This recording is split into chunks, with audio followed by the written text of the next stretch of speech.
हम इस समय पहाड़ी गेट पर मौजूद हैं और आप देख सकते हैं कि किस तरीके से यहाँ पर जो लकड़ियों का जो बुरादा होता है वो बुरादा यहाँ पर कहीं ना कहीं आपको दिखाई देगा।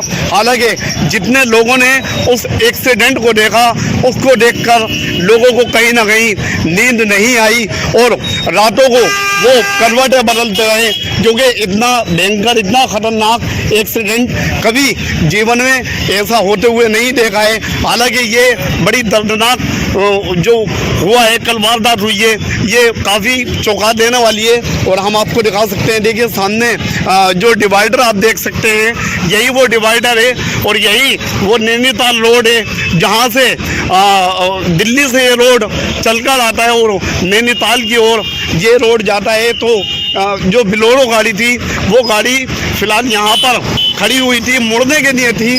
और हम आपको बता दें कि वो जो ट्रक था वो तकरीबन यहाँ से 50 मीटर की दूरी पे था और 50 मीटर की दूरी से वो वाकई काफ़ी तेज़ रफ्तार में दौड़ता हुआ आ रहा था।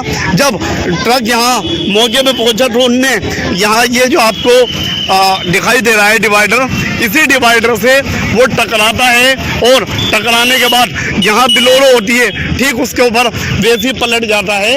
अब फिलहाल हालात ये हैं कि देखिए ट्रक तो सामने मौजूद आपको दिखाई देगा, प्रशासन भी यहाँ कहीं ना कहीं मौजूद है, लेकिन जो जिसकी मृत्यु हुई है, जो 75 वर्ष जो फिरासत बताया जा रहा है जिसकी मृत्यु हुई है, क्या उसे अभी तक सरकार ने या किसी नेता ने या किसी की तरफ से कोई मुआवजे की बात की गई है या नहीं, इसका अंदाज़ा नहीं लगा सकते। आइए हम आपको ट्रक के हालात दिखा देते हैं क्या है।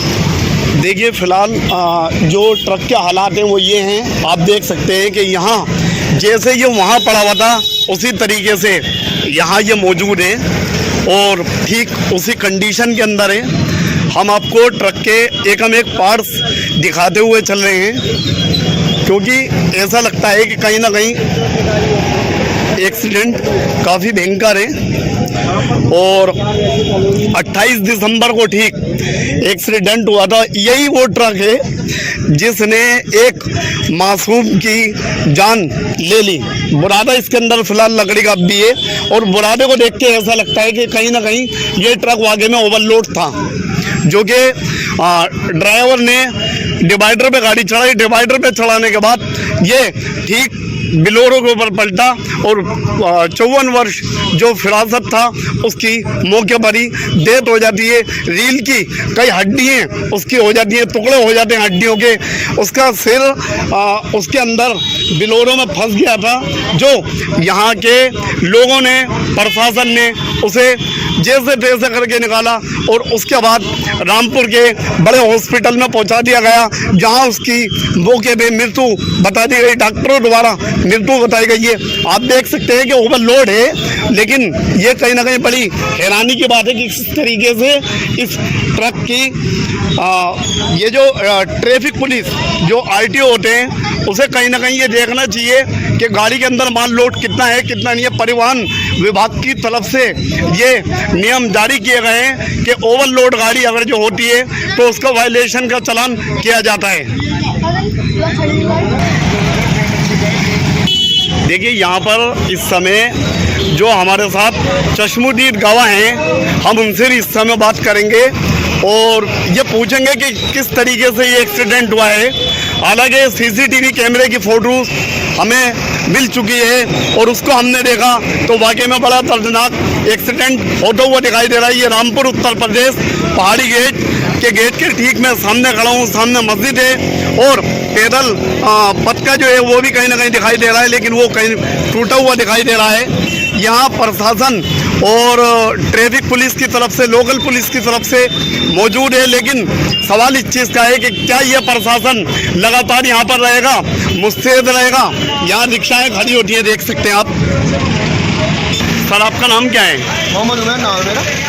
मोहम्मद उबैर जी, ये बताइए जिस तरीके से कल एक्सीडेंट हुआ 28 दिसंबर थी, साल का लास्ट महीना है, लोगों को अच्छा लगता है कि सन 2026 देखें, लेकिन कहीं ना कहीं हमने देखा कि वो ट्रक का ड्राइवर जो फरार हो चुका है और वही ड्राइवर अभी तक पुलिस को कहीं ना कहीं मिला नहीं है। पुलिस हालांकि जांच में जुटी हुई है, लगातार जांच कर रही है, लेकिन सवाल ये उठता है कि बिलोरो गाड़ी के अंदर फिरासत जिसकी उम्र 54 वर्ष थी, क्या उसे ड्राइवर को मुआवजा मिलना चाहिए? क्या कहना चाहेंगे उसमें आप? बिल्कुल मिलना चाहिए आप।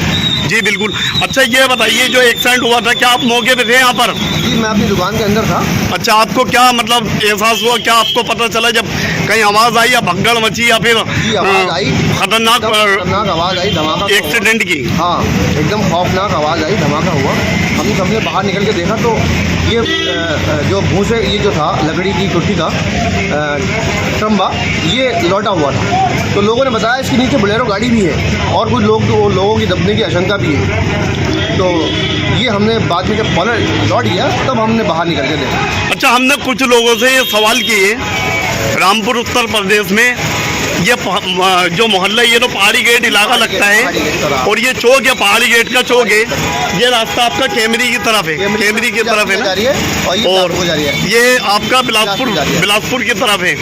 क्या ये प्रशासन अभी हाल ही में दिखाने के लिए खड़ा है या लगातार यहाँ खड़ा होगा, पब्लिक की सहायता और सहयोग करेगा?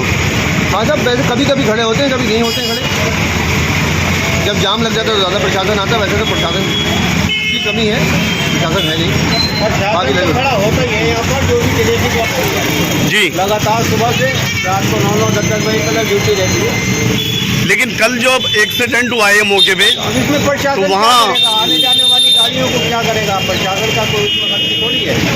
अब गाड़ी एक उधर से आ रही है, दोनों गाड़ी उधर से आ रही है, आपस में भिड़ गई, अब उसको प्रशासन क्या करेगा? ये प्रशासन की गलती ये तो मानी जाएगी कहीं ना कहीं कि जिस तरीके से माल ओवरलोड था और आईपीसी एक्ट के तहत जो चालान होता है, वायलेशन का चालान होता है, ओवरलोड का चालान होता है। अगर जो प्रशासन, मैं ट्रैफिक पुलिस की बात करूँगा, आरटीओ की बात करूँगा, बड़े बड़े ओवरलोड होते हैं ट्रम्बे जी, लंबी गाड़ी थी, आपस में भिड़ गई वो। अब ये किसकी गलती है? उसकी मौत आई थी, उसकी गलती है, अब क्या करा जाए? कोई वो थोड़ी है। क्या नाम है आपका? मेरा नाम ताहिर है। तो ये हमने लगातार यहाँ के जो चश्मदीद गवाह थे उनसे भी बात करी और हमने पूछा कि क्या यहाँ पर प्रशासन लगातार मुस्तैद रहेगा, मुस्तैद खड़ा रहेगा। हालांकि प्रशासन यहाँ खड़ा भी रहता है, लेकिन सवाल ये है कि जब गाड़ी के ब्रेक फेल हो जाते हैं तो कहीं ना कहीं घटना तो बिल्कुल होने में तैयार रहती है। न्यूज़ MBT से रहमान, रामपुर उत्तर प्रदेश।